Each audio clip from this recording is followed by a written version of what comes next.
Good morning to all my students out there, and I am welcoming you to the new lecture of accountancy. This is the second lecture on the accountancy. That is, we were discussing the first chapter of it. The name of the chapter was Introduction of the Accounting.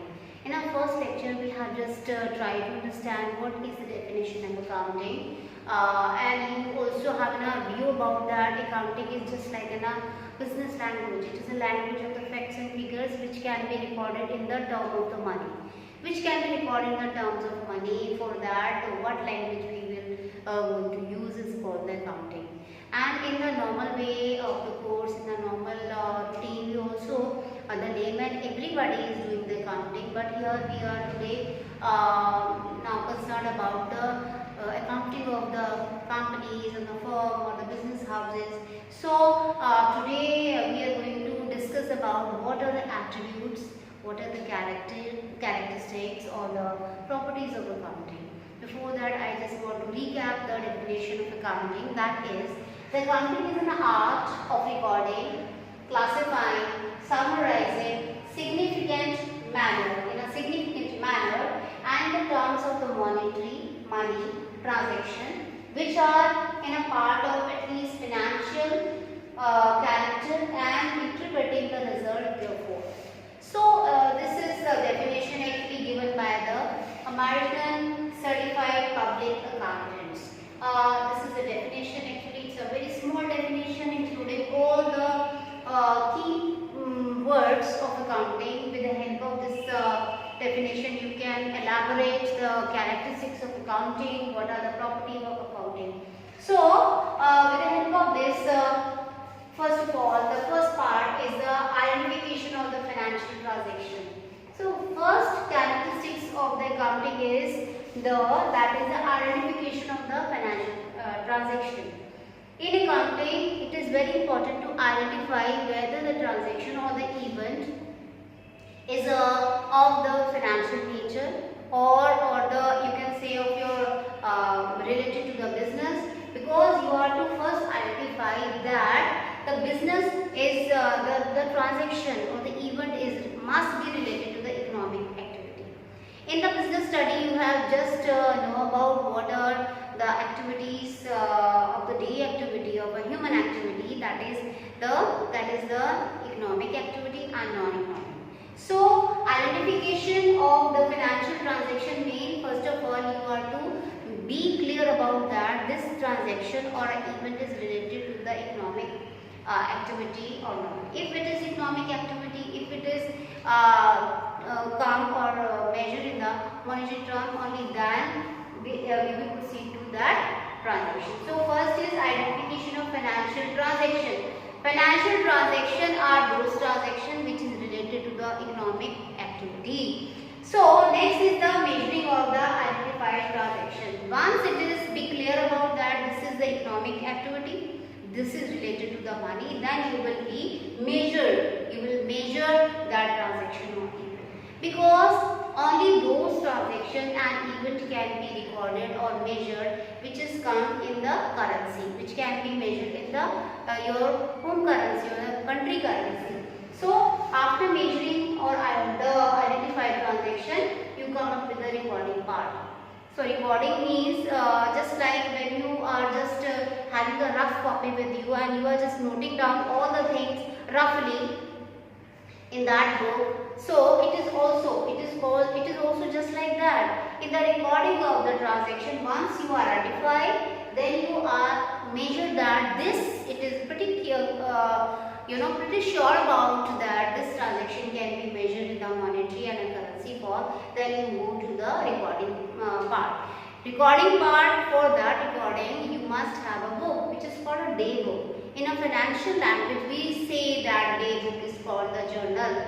In the journal we record all the transactions on a day wise, on a chronological orders, on a proper scheduled order. So here you are recording all the transaction and the event which is of an economic nature, which is of a measure in the money form. It means you are recording in roughly form. Everything you are recording, whether you are paying to somebody, whether something is receiving, whether you are buying the raw material, whether you are selling anything, each and everything will be recorded transaction, and where you are recording the transaction is called the day book, and in a financial language, accounting language, it is called the journal.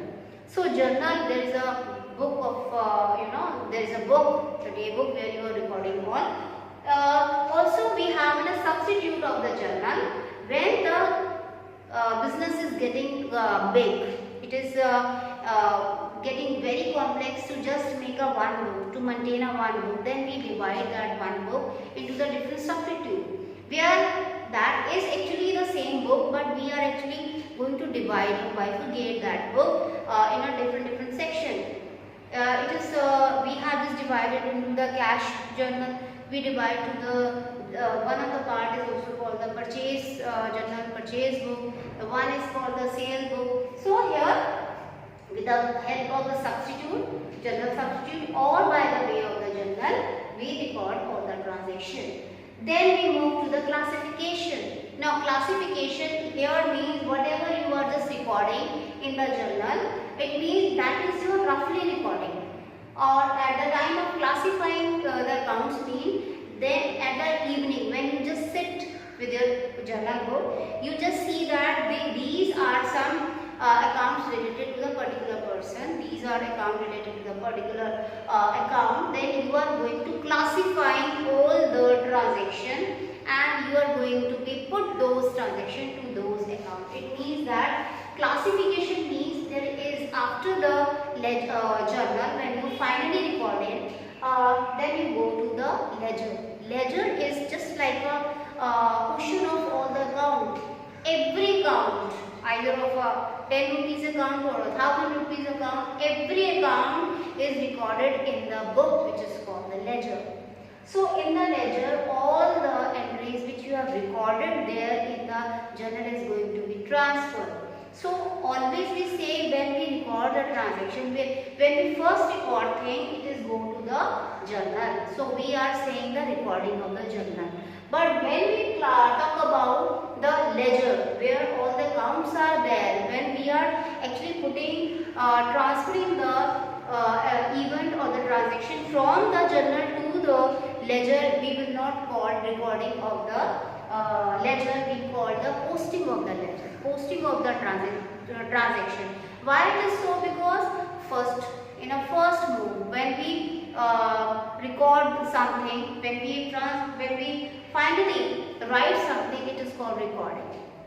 Recording is done on the first time, and after whatever which is already recorded, and you are just putting and placing that value, that account into the another one, it is not recording, it is called posting.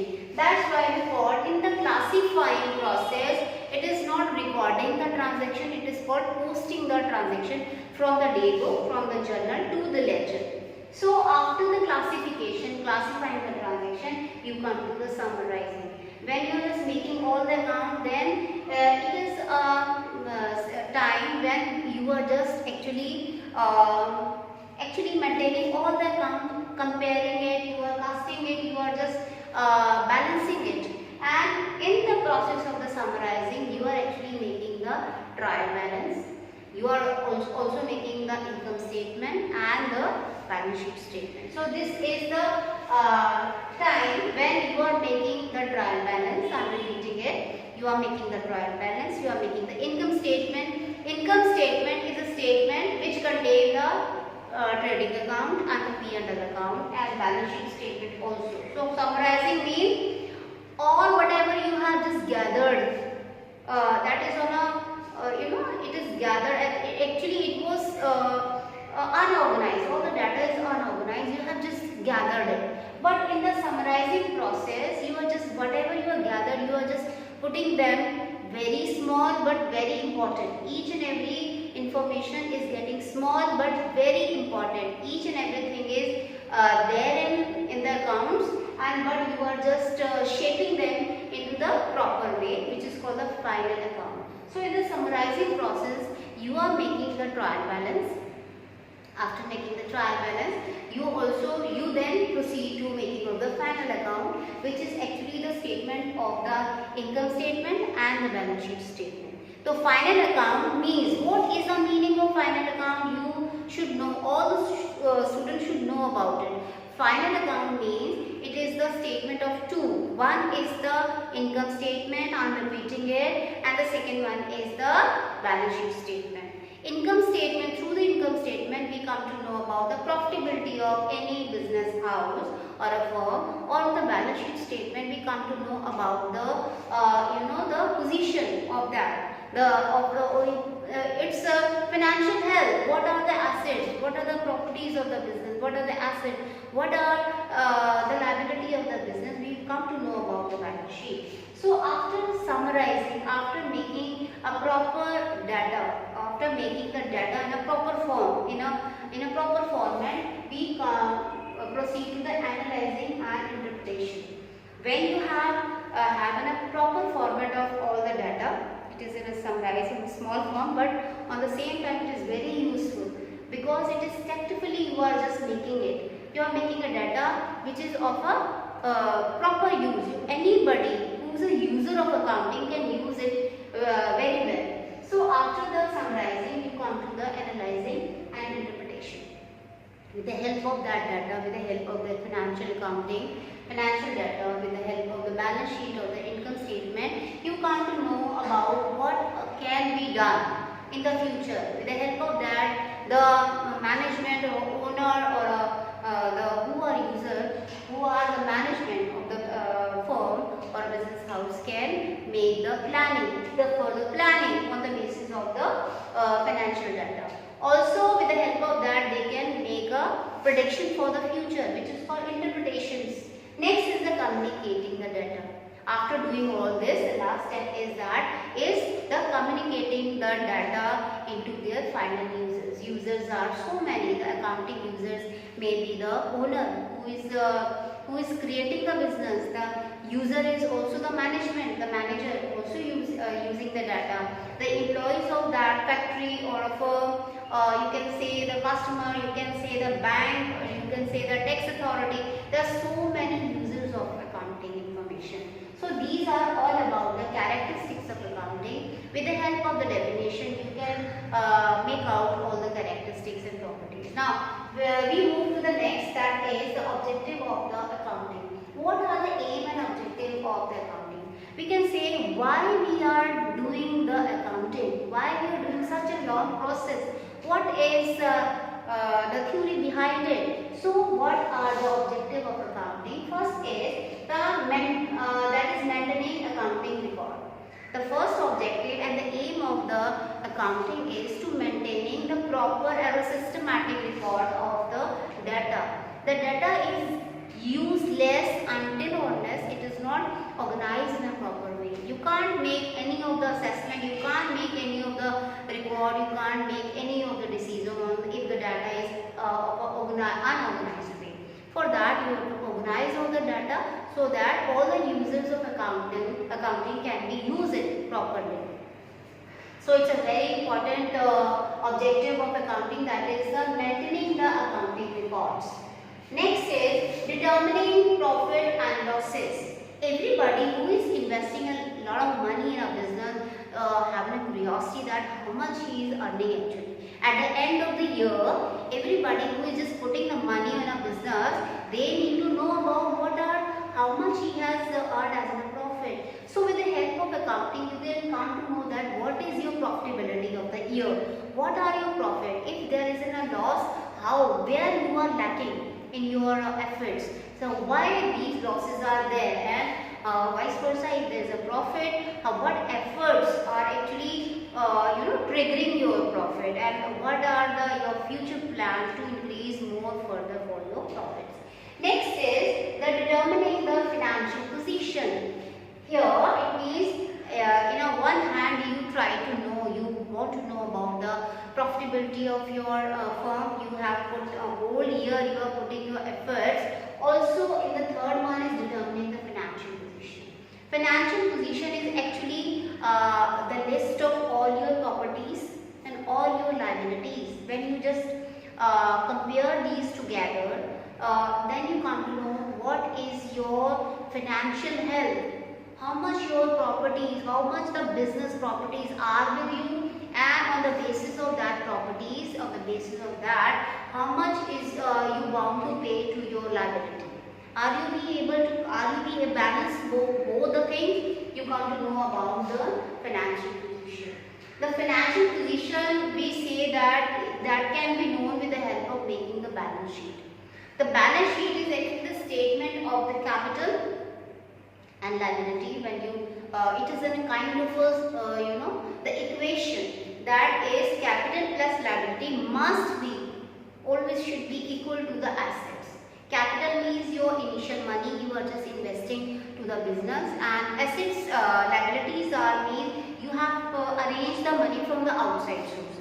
Capital means your own money which you are invested in the business, and the liability are the outside money you are arranging from outside and put that money to the business. So capital plus liability must be equal to your asset. Assets are the business properties which you are actually using to earn more further the revenue. It is useful for generation of the revenue. It is useful for creation of the profits.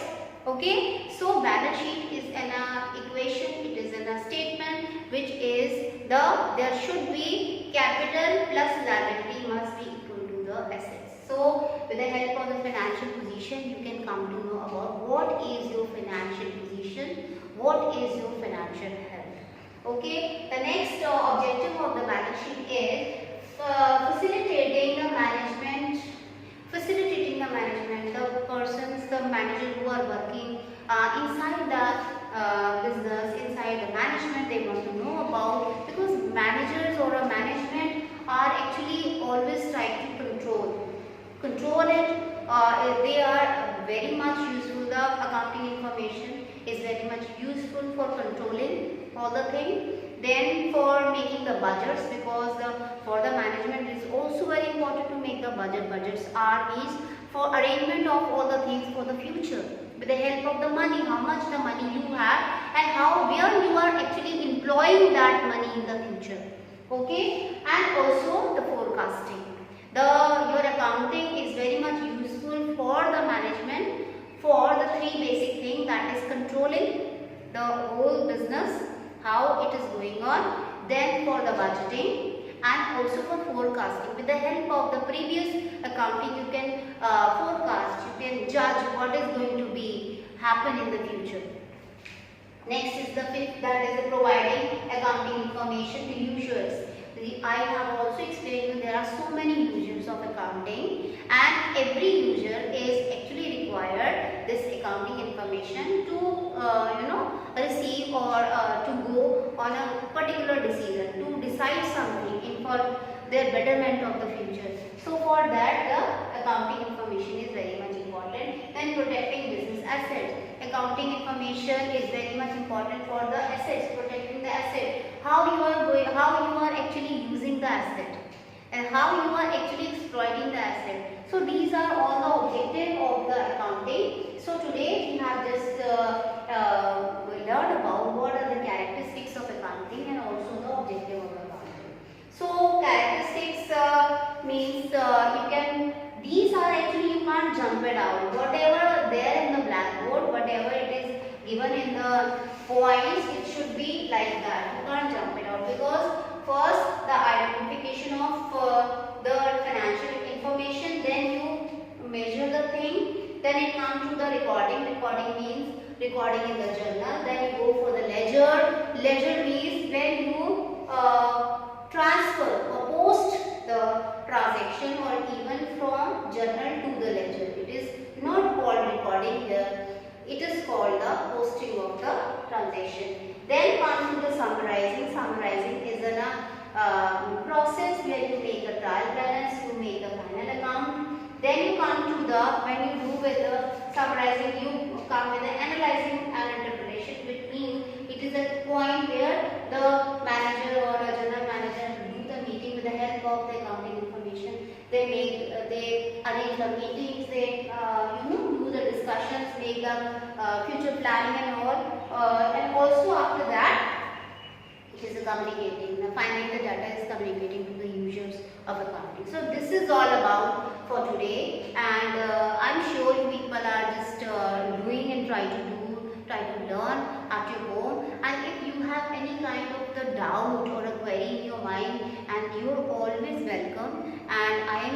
for you to solve your problem, and I am saying now this is the lecture for today, and I am saying good luck to you.